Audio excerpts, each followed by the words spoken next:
ये narrative set करने का प्रयास किया गया कि जदयू और लोजपा में दरारें हैं, ये दरारें भरी नहीं गई हैं, अब चिराग पासवान से बदला लेने का समय आ गया। और अब पर आज विधिवत तरीके से मिलकर न सिर्फ उनको हम लोगों ने बधाई देने का काम किया, बल्कि आने वाले दिनों में क्या रूपरेखा सरकार की गठबंधन की रहेगी उस पर भी हम लोगों ने चर्चा करने का काम किया। आज जब यहां आप सबके सामने आपसे रूबरू हो रहा हूं और एक ऐसे कार्यालय में जिस कार्यालय से मेरे नेता, मेरे पिता आदरणीय रामविलास पासवान जी की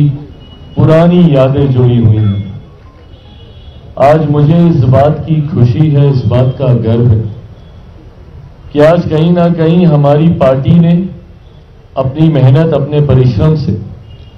कार्यकर्ताओं की मेहनत परिश्रम से आज पार्टी ने अपने आप को उस मुकाम तक लेकर जाने का काम किया जो सोच मेरे नेता आदरणीय रामविलास पासवान जी की रही। सन 2000 में जब से पार्टी का गठन हुआ तब से लेकर अभी तक ये दूसरा पार्टी का सबसे बेहतरीन प्रदर्शन रहा। पहला प्रदर्शन 2005 में जब बिना किसी गठबंधन में मेरे नेता ने चुनाव लड़ने का काम किया, 29 विधायक जीते, पर परिस्थितियों वर्ष उस वक्त सरकार नहीं बनी और जिस तरीके से दोबारा चुनाव होने पर पार्टी का प्रदर्शन 2005 नवंबर में जब चुनाव हुए तो उस तरीके का नहीं रहा जो पहले फरवरी में हुए चुनाव में रहा था। और तब से निरंतरता में पार्टी ने कई संघर्ष के दौर देखे। 2009-2010 का एक ऐसा दौर आया जब 2009 लोकसभा में मेरे नेता आदरणीय रामविलास पासवान जी खुद भी उस वक्त वो चुनाव नहीं जीत पाए थे। वो एक कठिन समय जरूर पार्टी का था, पर उन्होंने हार नहीं मानी और 2014 में एक शानदार वापसी, उन 5 सालों में जिस तरीके से उनका संघर्ष रहा, एक शानदार वापसी उन्होंने करने का काम किया। इतिहास कहते हैं कि अपने आप को दोहराता है। लगभग 2020 के आसपास पुनः मेरे सामने ऐसी ही परिस्थिति आई जहां पार्टी की समाप्ति की भी घोषणा कई दलों के द्वारा कई अलग अलग मंचों पर कर दी गई थी। 2020 में पार्टी का प्रदर्शन अपेक्षा के अनुरूप नहीं रहा और उसके बाद 2021 में जिन उतार चढ़ाव से पार्टी और मैं खुद व्यक्तिगत तौर पर गुजरा, कहीं ना कहीं 2022 आते आते तक ये मान लिया गया था कि लोक जनशक्ति पार्टी और चिराग पासवान समाप्त है। और मेरी रगों में भी मेरे नेता, मेरे पिता आदरणीय रामविलास पासवान जी का खून है। 2009 के बाद ना उन्होंने हार मानी थी और संघर्ष कर पार्टी को ऊंचाइयों तक वो लेकर गए थे। उन्हीं का खून मेरी रगों में है। 2020 में जब प्रदर्शन हम लोगों की अपेक्षा के अनुकूल नहीं रहा, मैंने भी उन्हीं से ही सीख लेते हुए पार्टी को नई ऊंचाइयों तक लेकर जाऊंगा, ये संकल्प लिया। 2024 में गठबंधन ने अपना विश्वास जताते हुए एक सांसद वाली पार्टी को 5 लोकसभा की सीटें दी लड़ने के लिए और 5 की 5 हम लोग जीते। और विधानसभा में 0 विधायक वाली पार्टी, मैं एक विधायक बोलने लगा था पर बोलते बोलते याद आया कि जो विधायक थे वो भी पार्टी का साथ छोड़कर चले गए थे और उन्होंने दूसरे दल का साथ थामा था। तो ऐसे में 0 विधायक वाली पार्टी को जिस तरीके से गठबंधन ने विश्वास जताकर 29 सीटें देने का काम किया और 29 में भी ऐसी सीटें देने का काम किया जो गठबंधन ने विश्वास रखा कि ये कठिन सीटें हैं और ये कठिन सीटें लोक जनशक्ति पार्टी रामविलास चिराग पासवान ही जिता कर ला सकते हैं। मेरे लिए ये बहुत बड़ी बात थी। मुझे ज्यादा विस्तार में ये बातें आपके समझ रखने की जरूरत नहीं है क्योंकि मीडिया ने अपना विश्लेषण, आप सब ने अपनी अपनी तरीके से अपने अपने चैनल्स पे आपने इसका विश्लेषण किया था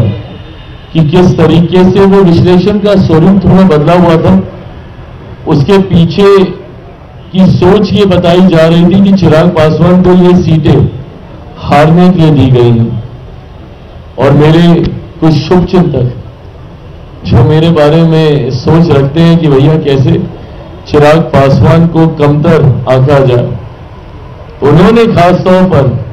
यह नैरेटिव सेट करना शुरू किया कि 2020 में चिराग पासवान ने खेल किया था जदयू के साथ और 2025 में यह खेल जदयू ने कर दिया चिराग पासवान के साथ, ऐसी सीटें थमाकर जिसमें 100% स्ट्राइक रेट का झुंझुना बजाने वाला लड़का, इसमें तो कम से कम प्रदर्शन अपना अच्छा नहीं कर पाएगा। और थ्रू आउट द इलेक्शंस, पूरे चुनाव प्रचार के दौरान ये नैरेटिव सेट करने का प्रयास किया गया कि जदयू और लोजपा में दरारें हैं, ये दरारें भरी नहीं गई हैं, अब चिराग पासवान से बदला लेने का समय आ गया। और अब चिराग अगर 4-5 सीटें भी इसमें से जीत जाएंगे तो बहुत बड़ी बात होगी। एंड मोर और लेस अधिकांश एग्जिट पोल ने भी वैसा ही दिखाना शुरू किया, जहां पे हम लोगों को दहाई के आंकड़े तक भी लेकर जाने में कई एग्जिट पोल की सांस फूलने लगती थी। बहरहाल मैंने हमेशा इस बात को मैंने कहा कि मैंने चुनाव सर्वे के आधार पर नहीं, मैंने हमेशा चुनाव अपनी मेहनत के आधार पर लड़ने का काम किया। परिणाम मैंने ये सोचकर नहीं कि एग्जिट पोल मुझे क्या दिखाएंगे, परिणाम बिहार की जनता मुझे क्या देगी, ये सोचकर मैंने चुनाव लड़ने का काम किया। 2014 में भी मात्र एग्जिट पोल, जब हम लोग 7 सीटें लड़े और 6 जीते थे, तो एग्जिट पोल मात्र 2 सीटें दिखा रहा, और कुछ जगह तो ये कह के दिखाई जा रही थी कि बस बाप बेटा ही, ये वर्ड इस्तेमाल किया गया था कि बस बाप बेटा अपनी सीटें जीतेंगे, जमुई से चिराग और हाजीपुर से मेरे नेता। और 2019 में भी जब 6 की 6 हम लोग जीते, तब भी यही नैरेटिव सेट किया जा रहा था कि बहुत होगा तो 2 सीटें जमुई चिराग निकाल लेंगे, हाजीपुर इनके नेता के नाम पर उस वक्त हमारे चाचा चुनाव लड़ रहे थे, वो निकाल लेंगे। और 24 में तो हद कि भैया सिर्फ हम ही सीट निकाल पाएंगे, जमुई की 1 सीट निकल गई तो निकल गई, बाकी इनके जितने प्रत्याशी हैं उनमें से कोई चुनाव नहीं जीत पाएगा। और मेरे 5 सांसद आज इस मंच पर आपके सामने मौजूद हैं। बहरहाल मैं एग्जिट पोल को मैं दोष नहीं देता, मैं दोष उन लोगों को देता हूं जो ये नैरेटिव सेट करने का प्रयास करते हैं बार बार कि गठबंधन में दरारें, चिराग पासवान मुख्यमंत्री जी के बीच में दरार, लोजपा जदयू, और इन बातों को सहज स्वीकार करना भी आसान हो जाता है क्योंकि मेरा इतिहास भी ऐसा ही रहा है। 2020 में जिस तरीके से हमारी भूमिका रही, तो उस भूमिका के साथ जोड़ते हुए इन परिस्थितियों को जोड़ना आसान हो जाता था। और इसीलिए 24 के लोकसभा में भी यही परसेप्शन बनाया गया और यही परसेप्शन 2025 विधानसभा में भी बनाया गया। और मुझे खुशी है आज कि जिस तरीके से तमाम बातों को ध्वस्त करते हुए एनडीए का प्रदर्शन रहा,